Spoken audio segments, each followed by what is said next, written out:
नमस्कार दोस्तों, अगर आप इंडियन एनर्जी एक्सचेंज स्टॉक के ऊपर नज़र बनाए रखे हैं या आप इसे खरीदने का सोच रहे थे तो ये वीडियो आप लोगों के लिए बहुत खास है। पिछले 5 दिनों में 15% से ज़्यादा भाग चुका है और बिल्कुल अपनी सपोर्ट से भागा है। क्या यहाँ से और रैली बढ़ेगी या फिर यहाँ से अब रिवर्सल आने वाला है? क्या ये लॉन्ग टर्म का स्टॉक अच्छा है या फिर हमें फंसाने वाला है? आइए ए टू जेड सारी चीज़ों को देख लेते हैं। सबसे पहले एक इंपॉर्टेंट चीज़ ये आती है कि हम जब किसी स्टॉक में इन्वेस्ट करते हैं तो हमें ये पता होना चाहिए कि ये स्टॉक में इन्वेस्ट क्यों करना है। ये स्टॉक मेरे लिए अच्छा है या फिर नहीं है। क्या मैं अकेला ही स्टॉक में इन्वेस्ट कर रहा हूँ या मेरे साथ और भी कोई है? तो शेयर होल्डिंग पैटर्न से ही शुरुआत करते हैं। तो यहाँ पे प्रमोटर जो खुद का मालिक है वो तो है नहीं, तो फिर आगे सपोर्ट करते हैं एफआईस और डीआईस। एफआईस देखो बड़ा अच्छा खासा होल्डिंग रखते हैं 13% का। डीआईस की बात करें तो नियर अराउंड 36% का होल्ड करते हैं। तो 36 और 13 आपके नियर अराउंड 45 प्लस चले गया। तो यानी कि बड़े इंस्टीट्यूशनल्स के पास ही इसका सारा माल पड़ा हुआ है। पब्लिक के पास बात करें तो 33% है एंड अदर अगर बात करें तो 16% है। तो इसका ज़्यादातर जो 60% माल है, होल्डिंग है, वो बड़े प्लेयर्स के पास है, जैसे कि आप यहाँ पे देख भी सकते हो, है ना। तो ये बहुत अच्छी बात है कि इसका जो कैपिटल है, मार्केट कैपिटल है, वो बटी हुई है, किसी एक बंदे के पास नहीं है ना। तो ये बहुत अच्छी बात है। तो अच्छी खासी इन्वेस्टमेंट बड़े प्लेयर्स की स्टॉक में है। अब बात करते हैं थोड़ा सा फंडामेंटल। अगर रेवेन्यू की बात करें तो यहाँ पर रेवेन्यू ग्रो हो रहा है हर बार हर साल। नेट प्रॉफिट की बात करें तो प्रॉफिट भी ग्रो हो रहा है, बहुत अच्छी बात है। और क्या चाहिए कंपनी में, जब प्रॉफिट बना रही है तो सब कुछ अच्छा है। लेकिन प्रॉफिट को कैश में कन्वर्ट कर पा रही है? अब बोलोगे यार प्रॉफिट है तो कैश में भी कन्वर्ट, नहीं, ऐसा नहीं होता। कुछ कंपनीज क्या करती हैं, प्रॉफिट तो दिखा देती हैं बट उनको पैसा नहीं आ रहा होता है ना, पैसा फंसा होता है। तो उसके लिए हम देखेंगे कैश फ्लो। तो कैश फ्लो हमें क्या बताएगा? कैश फ्लो ये बताएगा कि हमारी जो ऑपरेटिंग एक्टिविटी की कॉस्ट है, क्या उसके साथ हम सरवाइव कर पा रहे हैं। तो यहाँ पर देखो 300 से 762, 22, 298, 427 ठीक चल रहा है। इसका मतलब कंपनी कैश जनरेट कर पा रही है, प्रॉफिट बना रही है, तो कैश भी बना रही है। इनकम स्टेटमेंट में हम लोग ये देखेंगे कि कंपनी का मेन कोर बिजनेस से ही पैसा आ रहा है। हाँ, जो सेल्स है वहीं से ज़्यादा पैसा आ रहा है, अदर इनकम ज़्यादा नहीं है। तो इसका मतलब ये है कंपनी अपने मेन बिजनेस के ऊपर ही फोकस कर रही है। तो ये एक बहुत अच्छी बात है। अब बात करते हैं कंपनी के ऊपर कर्जे की। तो डेब्ट टू इक्विटी रेशो, कंपनी के ऊपर कर्जा बिल्कुल नहीं है, यानी कि जीरो रिस्क कंपनी है। आने वाले समय में कंपनी खुद ही काम कर रही है और करती रहेगी, ऐसा है। लेकिन कर्जा लेती है तो फिर देखेंगे ये डेब्ट टू इक्विटी रेशो कहाँ जाती है। ठीक है, ओवरऑल सिनेरियो बहुत अच्छा है, फंडामेंटली बहुत अच्छी कंपनी यहाँ पे दिखाई दे रही है। रिजर्व एंड सरप्लस देखिए 1047 करोड़ का है ना, ये बहुत अच्छा है और ये इंक्रीज होता जा रहा है। लॉन्ग टर्म बोरिंग नहीं है, शॉर्ट टर्म बोरिंग कुछ भी नहीं है। अगर इसके अलावा हम लोग बात करें तो कंपनी के पास देखो ट्रेड रिसीवेबल ज़्यादा नहीं है, लेकिन ट्रेड पेएबल को देख लेते हैं कि कहीं ज़्यादा पैसा देना तो नहीं है, 3.5।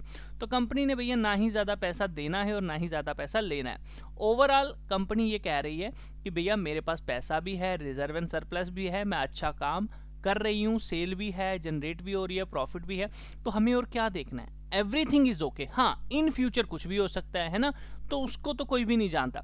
ओवरऑल फंडामेंटल ओके है। अगर हम स्टॉक में इन्वेस्ट करते हैं तो एवरेज करने के लिए ये स्टॉक सही है, एग्जिट नहीं करना चाहिए स्टॉक में अगर हम ट्रैप हो जाएं। फंडामेंटल जानने का, देखने का यही मतलब होता है कि अगर हम गलत साबित हो जाएं इस स्टॉक में इन्वेस्ट करके तो क्या एग्जिट करना चाहिए? हमें तब तक एग्जिट नहीं करना चाहिए जब तक इसके फंडामेंटल बुरे ना हो जाएं, है ना। तो फंडामेंटल अच्छे हैं तो भैया ये जो है रिट्रेसमेंट वगैरह होती रहती है। अभी अगर हम करंट इस स्टॉक को देखें तो हमें ये दिखेगा कि ये कितनी रिट्रेसमेंट के ऊपर है। अगर हम टॉप से बॉटम का देखते हैं तो नियर अराउंड अपने 6.8 की रेशो के नियर अराउंड आप कह लो, है ना, 0.6 का जो लेवल है वहां से रिट्रेस करने की कोशिश कर रहा है। तो बहुत एक अच्छा लेवल है, यहां से एक रिट्रेसमेंट आ सकती है। लेकिन नियर अराउंड एक रेजिस्टेंस जोन है 164 का, अगर ये क्रॉस करके इसके ऊपर सस्टेन हो जाता है तो बहुत अच्छा है। अगर अभी किसी ने लिया हुआ है तो आप 134 का स्टॉप लॉस लगा सकते हो, बिल्कुल छोटा सा स्टॉप लॉस, या कोई री एंट्री ढूंढ रहा है तो बेटर होगा 147 के 145 के पास मिले तो इसमें री एंट्री कोई कर सकता है।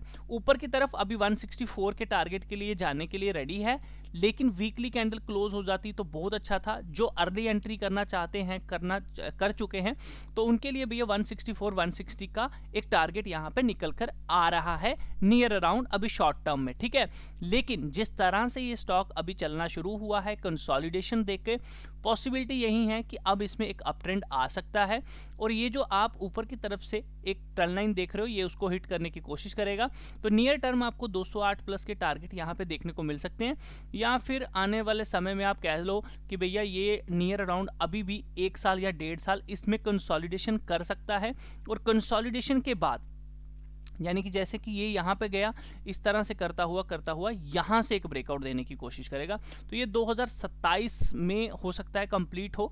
अगर उसके पहले भी ऐसे निकल गया तो बहुत अच्छी बात है ना। तो ज़्यादातर चांस लग रहा है कि 2027 के बाद एक बड़ा मूव आ सकता है। अदरवाइज अभी तक ये करेगा क्या, 198 तक जाएगा, फिर नीचे आ जाएगा, फिर ये आएगा, यहाँ आ जाएगा। तो जब तक 134 के ऊपर है भैया एक अच्छा प्राइस है अभी, लेकिन 164 के ऊपर निकलेगा तो आप 134 का छोटा सा स्टॉप लॉस लगा के 198 के 225 के टारगेट के लिए जा सकते हो। ये ट्रेंड लाइन टूटते ही इसमें अपर ट्रेंड शुरू हो जाएगा, जिसमें ये आपको नियर अराउंड 297 300 के टारगेट देने के लिए रेडी हो सकता है। और भैया ऊपर की तरफ ये 530 400 भी जा सकता है, इस ट्रेंड लाइन को फॉलो कर सकता है। फिलहाल के लिए ये अभी ट्रेंड लाइन टूटी नहीं है, तो मैं बस इतना कहूँगा कि अब जिन्होंने ले लिया है बहुत अच्छी बात है, और कोई एंट्री ना करे, क्योंकि आप ट्रैप हो सकते हैं। बेटर होगा 164 के पास इस हफ्ते ये क्लोज हो जाए, और वहाँ पे जैसे ही कंसोलिडेशन करके, जैसे कि देखो ये जो कैंडल अभी बन रही है ना, ये कहीं और ही ऊपर आ जाए यहाँ तक, यहाँ पे क्लोज हो जाए तो बहुत अच्छी बात है। फिर उसके बाद यहाँ पे कुछ कंसोलिडेशन होनी चाहिए कुछ इस तरह से, जैसे कि आप यहाँ पे देख रहे थे, है ना, चला। और उसके बाद जैसे ही ऊपर निकलेगा आप बाइंग करिए, आपको 198 के टारगेट होंगे। उस केस में तो आप 160 का भी स्टॉप लॉस लगा सकते हो। अभी यहाँ लोगे ना तो यहाँ तक का स्टॉप लॉस है, और टारगेट आप देख सकते हो कि यानी कि यहाँ पे आप एंट्री कर रहे हो और इतना बड़ा स्टॉप लॉस लगाओगे तो सही नहीं बनता। लेकिन अगर आपके पास एवरेज करने के लिए फंडिंग है तो आप ले लीजिए, नीचे आता है तो और बाइंग करिए। बाकी 134 के नीचे जाने के चांसेस तो बड़े कम है, जिस तरह से फंडामेंटल स्ट्रॉन्ग ये दिखा रहा है। पॉसिबिलिटी यही है कि ये रिवर्सल की तैयारी ही हो रही है। बहुत ज़्यादा कंसोलिडेशन हुई थी यहाँ पे, लोगों को ट्रैप भी किया था यहाँ पर, और वहीं से रिवर्सल दे रहा है। तो जिन्होंने ले लिया है भैया वो तो अच्छे खासे प्रॉफिट में होंगे, वो 164 के वेट करें। बाकी जो री एंट्री करना चाहते हैं 164 के ऊपर ही सोचिएगा, ताकि आपका स्टॉप लॉस 160 का हो, 150 का हो। इससे बड़ा स्टॉप लॉस हमें लेने की ज़रूरत नहीं है। बाकी पॉसिबिलिटी जो मेरे को लग रही है वो ये भी लग रही है कि ये जिस तरह से चला है कंसोलिडेशन करने के बाद, ये हो सकता है कि यहीं से ऊपर निकल जाए, है ना, एक इस तरह से ब्रेकआउट दे दे।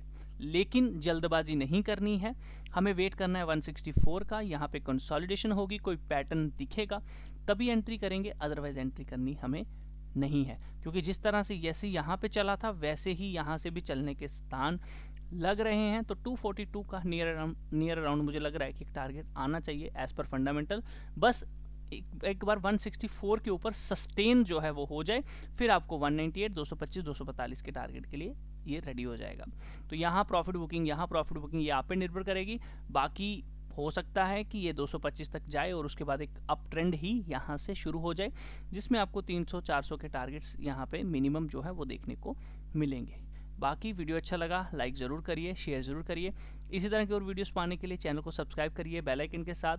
200 या 164 के ऊपर अगर आप चाहते हैं कि मैं आपको एंट्री की वीडियो पोस्ट करूं तो ज़रूर वीडियो को शेयर करिएगा एंड चैनल को सब्सक्राइब करिएगा, ताकि आपको अपडेट मिल सके।